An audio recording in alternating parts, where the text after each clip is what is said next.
So I just got into my car and look at that.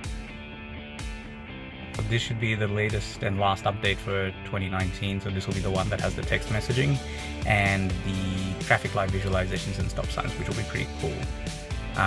Pretty excited. So I don't actually have Wi-Fi in my garage because it's an apartment. So I'm going to be turning on my phone's hotspot and downloading it in the next drive. Shopping done. So these are all the updates. So navigate on Autopilot. So the thing is, with all the visuals, I can't obviously read it whilst I scroll, but this is kind of what the US has had for a little while, where it would navigate on and get you to the off-ramp. I'll have to test this one out. This one was announced for the Tegra full self-driving computers, where it notices that people are merging and slows it down. Voice commands so that you keep your hands off the touch panel and kind of just speak it out, kind of the same as Google Assistant, I suppose.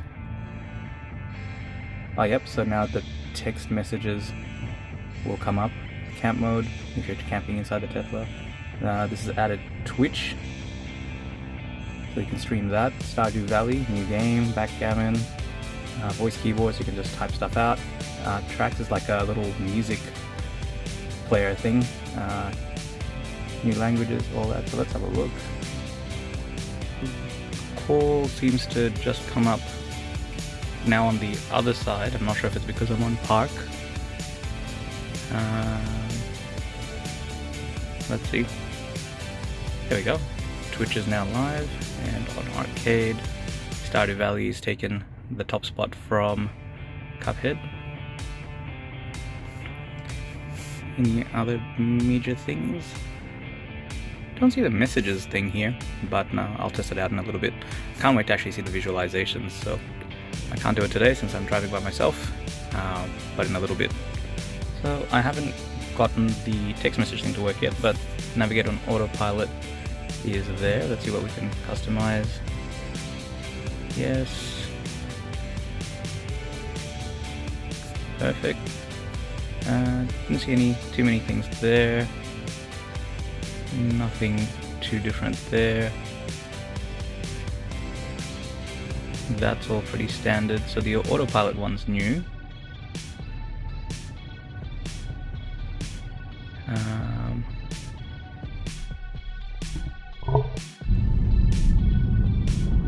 So this is navigate on Autopilot is engaged. As you can see, there's a little mini steering wheel there.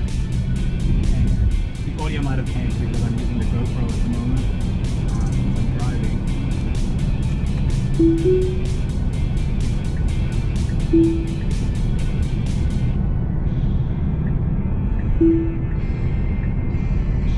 It's trying to go faster because it takes the speed limit is inaccurately at 100 at the moment on the database.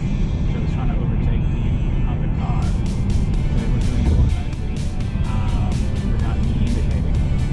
And now it's just going straight. I'm not actually sure which way it's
just wanted to show, as you saw yesterday, I got the update and I finally installed it. Just wanted to show you some of the options that comes up.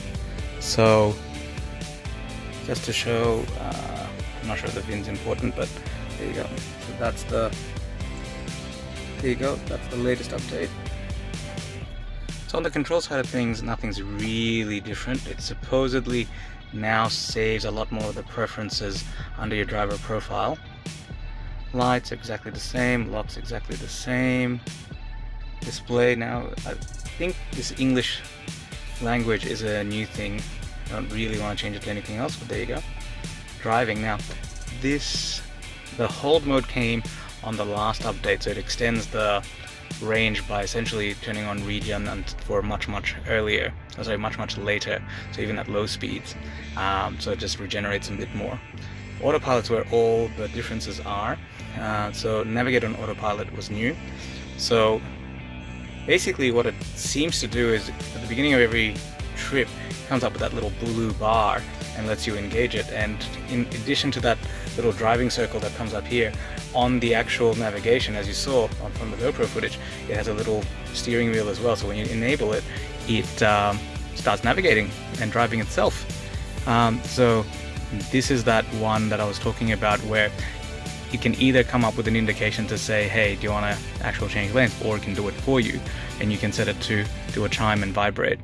So I've got it set to both. I can't remember, I'll have to look through the footage to see if it actually did the chime or not, but it definitely was vibrating the steering wheels. Auto steer, so the summon was there from beforehand. I've got it customized to that. I've been mainly using it to get out of tight car park spots. Nothing else really that different here. Nothing else that different here either. I don't think there was anything that different. Now the other thing was, I couldn't initially get messages to work, and it turns out you have to go to the Bluetooth menu, and there's a new option now that says sync messages and chime on new messages, so that obviously is disabled.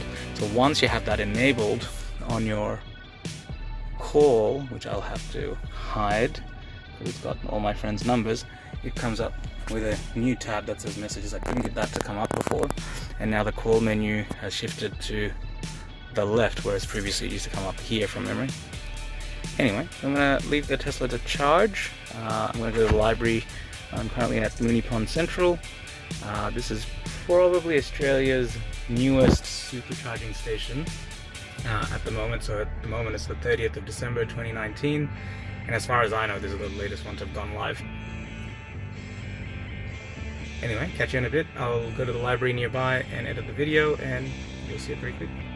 Bye. The interesting thing is, as you can see, red light, but no red light detection here at the moment. My bag is a... So yeah, none of the full self-driving visualizations are live on the Australian version of it. Which is, I was a bit disappointed. I wanted to see what it was seeing with the stop signs, and the American users are saying that you can see the pylon, so you can see it's picked up a traffic cone, which is actually the fence up there. I think it's detecting the yellow. Yeah, I'm going to stop the video here, since everything else I'll do on the phone. Was the only thing that I couldn't really show you was... So I'm at the Moonee Ponds supercharging station, so I'm just using the destination charging at the moment, and there's 4 Teslas here, well, including mine. All the other 3 are white. Mine's the only black one. But anyway, I couldn't initially get messages to work, and it turns out you have to go to the Bluetooth menu, and there's a new option now that says sync messages and chime on new messages, so that obviously is disabled. So once you have that enabled on your call, which it comes up with a new tab that says messages. I couldn't get that to come up before, and now the call menu has shifted to the left, whereas previously it used to come up here from memory. Anyway, I'm going to leave the Tesla to charge. I'm going to go to the library. I'm currently at Moonee Pond Central. This is probably Australia's newest supercharging station at the moment. So at the moment it's the 30th of December 2019. And as far as I know, this is the latest one to have gone live. Anyway, catch you in a bit. I'll go to the library nearby and edit the video, and You'll see it pretty quick.